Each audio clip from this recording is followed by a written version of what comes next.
Hi, this is Chris from the Stephanie Miller Show. Please enjoy this exclusive clip from Political Voices Network. I can say, no, I think it's maybe a little bit different. So I've known her a long time indirectly, not directly very much. And she was always of Indian heritage, and she was only promoting Indian heritage. I didn't know she was black until a number of years ago when she happened to turn black, and now she wants to be known as black. So I don't know, is she Indian or is she black? She has always identified as a black woman. She went to a historically black college. I respect either one, but she obviously doesn't, because she was Indian all the way, and then all of a sudden she made a turn and she became a black person. Just to be clear, sir, do you believe that I think somebody should look into that too when you ask, continue in a very hostile, nasty tone. Okay, obviously Vladimir Putin saw that yesterday and is like, okay, I'm can out. have the hostages back, I'm out. That guy's too much of a loser to even collude with anymore. You know you're a loser when Russia has decided to stop colluding with you? Yeah. It's like, yeah, that guy's going to lose in a landslide. Hey, what happened to, I thought only Donald Trump could do that. Noted traitor and Russian colluder Donald Trump could get our hostages out. We were trying to keep up with breaking news. There's different phrasing that they are going to be released, or they're in the process of it. They're in the process of being released, but anyway, we don't want to. They're not in U.S. custody at the moment. Right. Everybody's So reporting. we don't want to jump the gun. Right. They're So not safe Evan yet. Gersovich, and who, as you know, Trump was using as a political pawn, saying that he could just rot in Russian jail unless we. He was blackmailing us with that, wasn't he? Exactly. Yeah. If you elect me, I will get him out, and Putin will only give him to me. I just don't think that hot mess yesterday at the black journalist thing. I just don't think it's coincidence. We'll ask Malcolm Nance about coincidences, but the fact that they're today, he's like, oh, you know what? I don't know how you say it in Russian, but I think that's what Putin said. He's like, I can't. There's nothing more I can do with this. I can't. There is not enough collusion in the world to get this hot mess elected. That was someone crapped the bed last night. Wow. Yes. Some a conservative commentator On CNN said, crap. wow, did he the bed? Now it's up to him to either roll around in it or change the sheets. Exactly. Yeah. It's, you know what? It's like a loser's game to even speculate what the. Mm-hmm. You're like, I don't know who thought that would be a good idea. I don't know whether I think he's just losing it. He is, because obviously all these polls are coming out. Kamala Harris is polling ahead. Yesterday's the first time she's pulled ahead in the Electoral College, based on swing state polling. I think he's losing what was left of his mind, because it doesn't make any sense. Yesterday. He thinks he won yesterday. His camp put out a statement saying that he rolled all over them. He's like, now that, well, that's what I mean. If his point was to go in and stick it to those N-words, but you already have all the racists. One of those N-words was one of the far-right people on Fox News Channel, Harris Faulkner. Right. And she was one of the three women up there. Even she was like, oh my goodness. Right. But on Fox, she was defending him. Yeah, she was. Oh, yeah. Oh, I see. She was saying that... I see Kilmeade is defending. Oh, is it poor Donald? Poor Donald. They were so mean. Yeah. Okay, so here's my point, Chris. If your point was, all the racists are already voting for you. So if your point is to go in and show how tough you are, and I'm going to stick it to the N-words right to their face, like, was he really thinking he was going to get black votes from that, or get more racist votes? Like, I don't even know what the point. It was, just to act like a complete bag of D's. I mean, and by the way, there's always the weird cherry on top, because oh my God, reaching over and grabbing Rachel Scott's bottle of water and tightening the cap. What? So she can't drink what? He's just such a weirdo. Oh my God. I can't. Okay. I just texted Jody yesterday. This is a lot of the news cycle. Just, this thing. Yeah. I had just finished editing the audio for that when you texted me. I'm like, I got it. Oh my God. I know. I couldn't believe it. It was right out the gate. And by the way, wow, Rachel Scott, I mean, she's great. The fact that they all maintain their professionalism and cool I don't even know which. Obviously, it was like breathtakingly racist. The whole, first of all, it's like someone said, for Christ's sake, she went to a black college. She went to a black sorority. Yeah. How do you even fact check? Like, what are you talking about? She's always identified. She just became black. All of a sudden, she's black. I was like, oh my God. Oh my God. That was the most uncomfortable scene, can I just say, since the terrorists forced Bruce Willis to go stand in Harlem with an "I hate N-word" sign. I felt like, you know, it would have been funny if they would have had Samuel Jackson come and help him get him up the stage. But they did cut it. Like, he was supposed to do an hour and like a little over 30 minutes. Yeah. Just Kane with a slide whistle. Yeah. Just, okay. And Rachel Scott did say that too. She says, yes, it's per his campaign that he needs to leave now. He's got to say bye-bye now. Yeah. He's got to say bye-bye. Get him out of here before he dies. Oh, my God. It was like every one of my worst nights at Yuck Yucks combined with... I didn't think I would see a worse interview than Sarah Palin with Katie Couric. No kidding. That topped it yesterday. People like on hit Republicans were saying that was the worst Trump interview ever, and that's saying a lot. It is. It is. Even for Trump. Yes. That's like, oh my God. Yeah, it is. I can't even imagine how I was going to relax. Because you're right. He was like, stuck the landing. Yep, like, he did. Yeah, he said He that. totally did. And on Twitter, people that were posting the video that love him, they were like, no, he nailed it. He showed it to them and blah, blah, blah. Yeah. Yeah. Yeah, showed those N-words. What's what. Wow. You know what? This is another sign that God loves us and wants us to be happy.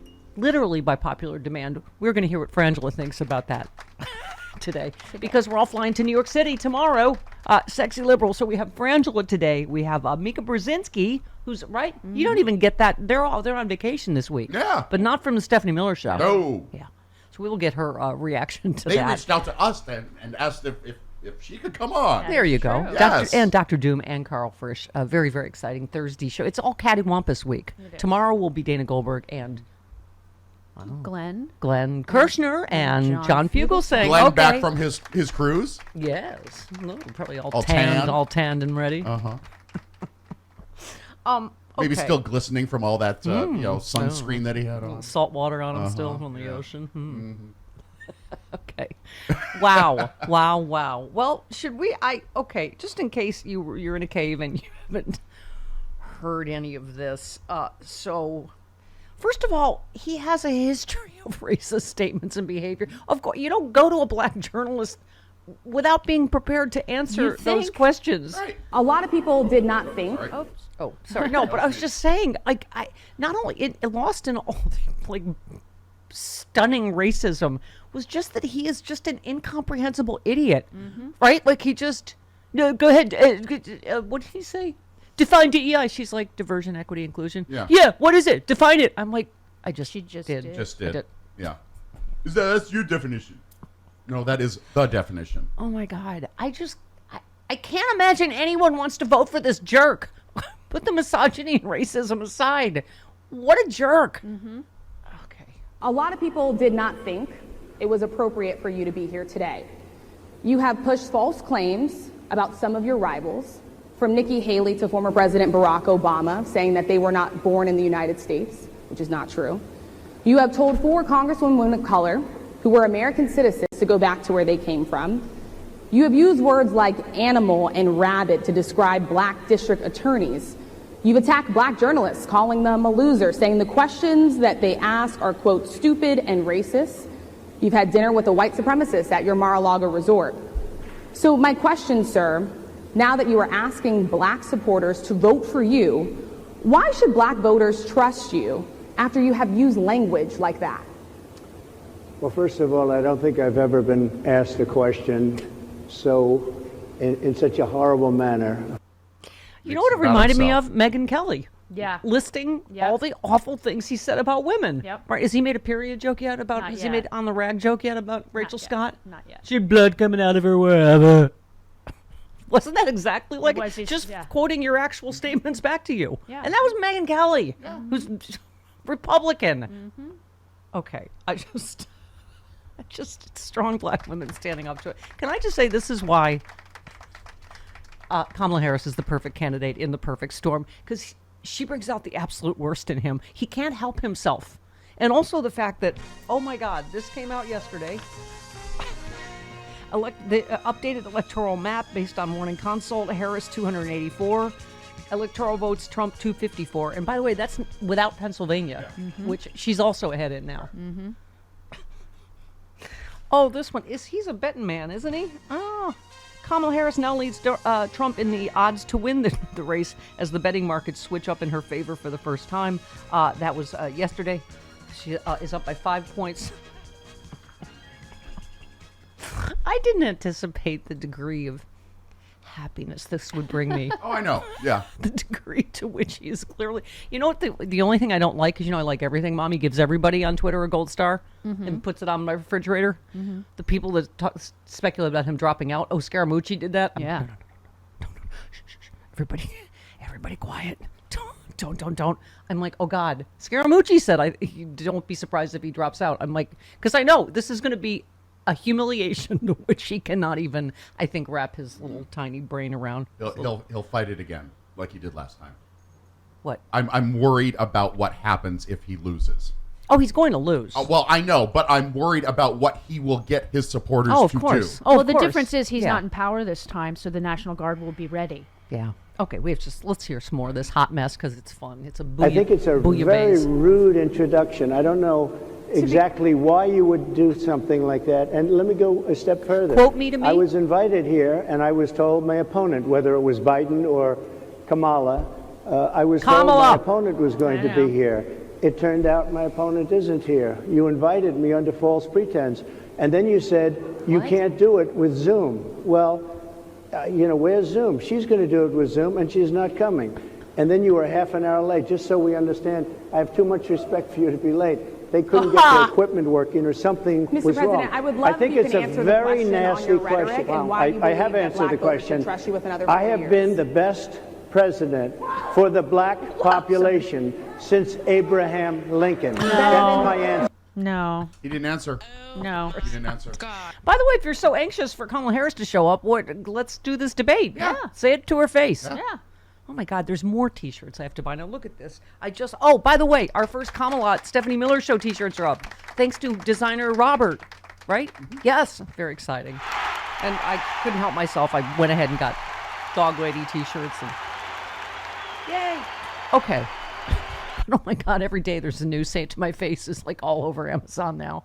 I mean, seriously. Okay, so she tried again. Some of your own supporters, including Republicans on Capitol Hill, have labeled Vice President Kamala Harris, who is the first black and Asian American woman to serve as vice president and be on a major party ticket, as a DEI hire.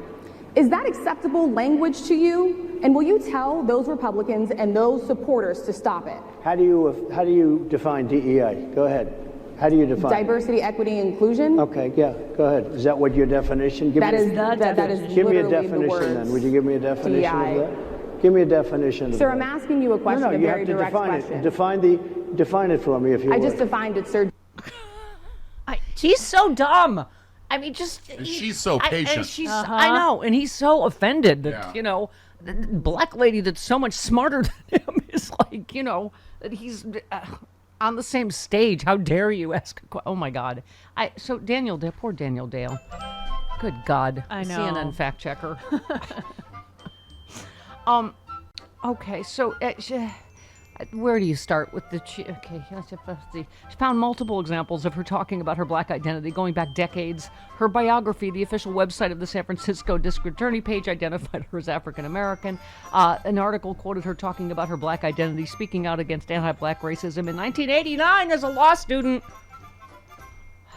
Okay, and then it was just a laundry list of old false Trump claims. He said she didn't pass the bar. She passed on the second try. She was admitted to the bar after she graduated law school. By the way, California bar is the hardest bar in the United California States. and New York, yeah, they're really hard. Because I have friends that it's They're really hard. He talked about Democrats allowing the death of babies after birth, suggesting there's some sort of post-birth abortion. That old nugget. Not true. Illegal in every state. He said everybody wanted Roe overturned. That's not true. Roe was overwhelmingly popular with 2/3 of the American public. Okay, thank you, Daniel Dale, for your service. Daniel Dale's going to be in a straitjacket in a padded room before this is all over. Poor guy. Well, Hey all, Glenn Kirshner here. I hope you'll join me on my new audio podcast, Justice Matters. I'll be using my 30 years as a federal prosecutor and Army JAG to unpack, break down, and explain the legal issues of the day, particularly where the legal intersects with the political. Please look for Justice Matters with Glenn Kirshner wherever you generally get your podcasts.